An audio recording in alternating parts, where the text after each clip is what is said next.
Hey friends, Christy here with Little Roots Ranch, and I'll try and contain my excitement a little bit so I'm not like screaming at the camera, but it's late February. And so I wanted to make just a really quick little video letting everybody know that if, in case you haven't started yet, right now, late February, early March is the perfect time to start your tomatoes, your peppers, and your eggplants. I know that most of you do not grow eggplant, but I love eggplants, so I'm going to include them in there. And your peppers for sure. Of the three, your peppers are going to be your slowest growing of those crops, which is why it's really important. If you feel that this year is going to be colder than normal, or you're really busy and don't have time to fuss with tomatoes, those ones grow really fast. You might want to wait a couple weeks, maybe 2-3 weeks, so that way your tomatoes are not getting ahead of you. And if you're a long-time gardener or even second-year gardener, you may know what I'm talking about. Tomatoes, it feels like they can double in size in like, I don't know, I feel like a day, but maybe it's a week. And so it's not so bad when they go from like here to here or like here to here. But then when they're like here to here, and you have to readjust your lighting and your space, and your plants are taking all over your entire house. I know what that feels like. And your whole family's like, why are there tomato plants everywhere? And you're like, they grew too fast and got too big and it's too cold outside.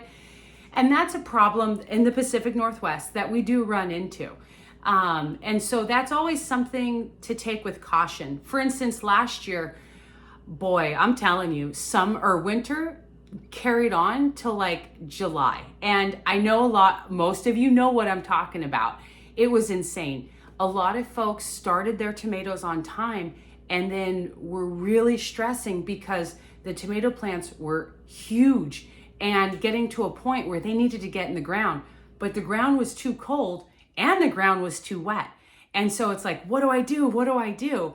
I felt very fortunate because I was actually really behind and super busy. And so I actually planted tomatoes late. I think I did April when I seeded my tomatoes. I'll have to look at my calendar, but I'm pretty sure it was April. And so I actually just skimmed under and I did all right. I do think that this year is going, originally I'd planned to start my tomatoes in mid-March personally.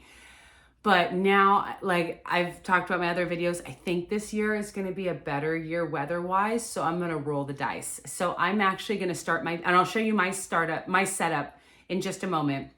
But I think that I'm going to go ahead and start in the next 1 to 2 weeks. I will start my tomatoes and my peppers and my eggplants. With that note, there are other things you can start, and I'll be putting out a video next week on seeds to start in March, and I have a few February videos and stuff like that. But this is pertaining, I think when people think of the summer garden, they think of those tomatoes and peppers and hopefully eggplant. I'm always an advocate of eggplant, the Asian eggplant specifically. I find them easier to grow in the Pacific Northwest as opposed to their Italian cousin or whatever. But yeah, so now is the time to get those started inside, which is really exciting because, so I'm going to show you where I start my seeds inside. And I've done other videos on the setup, but this is going to be a raw video of what I'm laughing because I know what you're about to see of what my seed starting area looks like, without any like modification. So I do have to clean it up. I'll give you advance notice of that. So no laughing. Okay, just 1 second. Okay, here it is in all of its glory.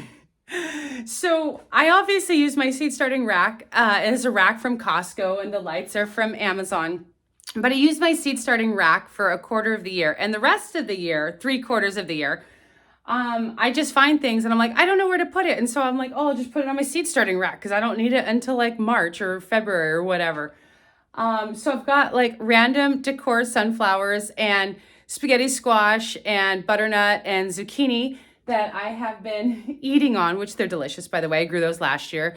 And then there's my eating garlic and then Gatorades. These are popcorn corns. There's like some painting stuff and games and berry thing, whatever. I obviously need to clean up my seed starting rack, and which is fine. It'll take me a second because I'm really motivated. But you can see here, I've got 3 different tiers. These are the lights. I've got one light here and it's got a smaller distance. The lights are also adjustable so I can bring them down. And then here's the next row. You can see these chains here. I don't know if you can see those. And those make them adjustable. And then down at the bottom is the largest gap. And so the goal is to be able to fit the plants into those 3 things. But anyways, I just wanted to show you my seed startup. I think about mid-March, I'll have a garden tour and this should be all set up and I'll give you a better view of that and things that I have going on in the garden. But if you're still watching, thank you, I appreciate it. I guess this is a really short video, so hopefully you're still watching. But yes, if you are wondering when to start your tomatoes and peppers and hopefully eggplants, now is the time. Go ahead and do it. And I'll have a video next week on other seeds to start both inside and outside. Thank you for watching. Happy gardening. Bye.